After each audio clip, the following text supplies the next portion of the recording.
ngasi angan bayuktagi hauna kuki militant singna Khamen Loki area da bom yauna akan mamongda nongmai kapsilaktuna landarakpadagi khun ngakpa singa akan mamongda khothoknariba mafam aduda khun ngakpa khunja singi mateng pangluna bachatkibi maira paibi ama yumda halakpagi lambida garidagi taduna laikidre laibak thiba thokdok aduda laikidrabi maira paibi adugi mameng larelakpam Bimola Leima mapuroiba El Bijoy kawi Imphal East District ki Kangla Sifaidagi ni haire Pau asina hai mahakna Khamen Lok chaluraga halakpagi lambida Sawombung gate mayada leiba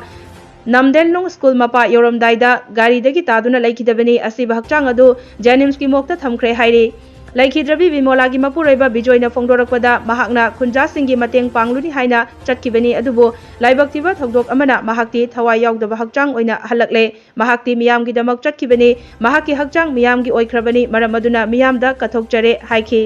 aigi nupina Khamen Lok thogo ama sakhibuda madi saje laitana dum hale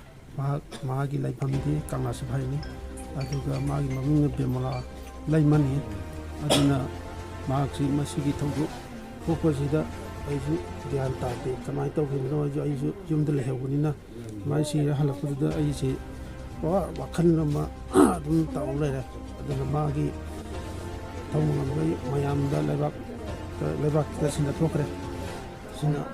mayamna phani habdo adum tawbibudo aisu isana yalje